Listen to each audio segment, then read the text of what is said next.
Bonjour, cette vidéo vous montrera une manière simple et rapide pour réaliser des décalages de gaines avec AutoCAD MEP 2011. Ces nouvelles commandes sont disponibles depuis la version 3.3 de FISA MEP 2011.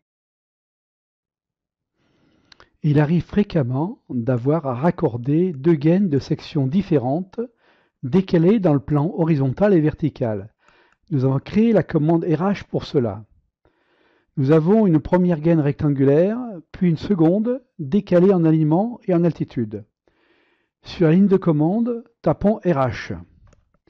On sélectionne la première gaine, puis la seconde, et instantanément, le raccord se dessine. Autre exemple d'application, le raccordement d'un ventilateur avec une gaine.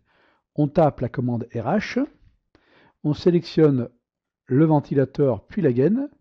Instantanément, le raccord est réalisé. Il arrive fréquemment d'avoir à décaler une gaine dans le plan vertical pour passer sous un obstacle, tout en conservant son diamètre hydraulique. Pour cela, nous avons créé 4 commandes. Première commande, la commande décale-V.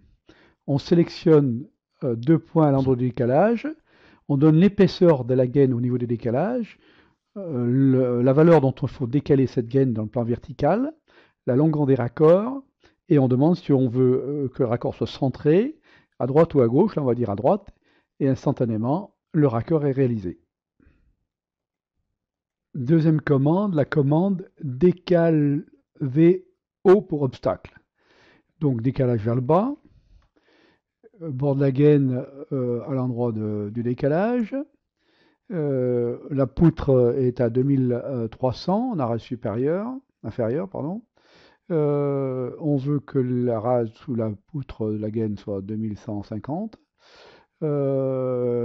L'écart entre la gaine et la poutre soit de 10 mm. On va donner une longueur un facteur de 1,5 pour les raccords. On va faire centrer. Et là, instantanément, donc la gaine est tracée pour passer sous la poutre. Voilà. Troisième commande, la commande décale 1G pour décaler une gaine par rapport à une autre. Donc on va décaler la gaine, et dans le cas présent, vers le bas. On va sélectionner la gaine qui doit être décalée, c'est la gaine en rouge. La gaine qui n'est pas décalée, c'est la gaine en vert. La hauteur de la gaine au niveau du décalage, on va dire 100 mm. 10 mm entre les deux gaines. Et on demande de valider la rase inférieure qui a été recalculée automatiquement par le logiciel. On va donner un coefficient de longueur des raccords de 1,5, une marge de chaque côté de 50 mm, et automatiquement la gaine est tracée.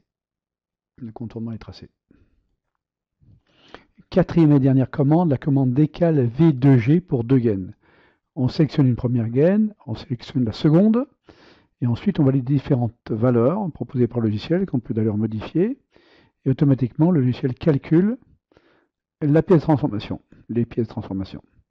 Donc si on regarde en vue de côté, on voit bien que le raccordement s'est fait dans l'espace des deux gaines, en arrase supérieure et arrase inférieure, avec un décalage de 10 mm pour laisser un espace entre les deux gaines. Voilà. Donc on a un raccord parfaitement optimisé.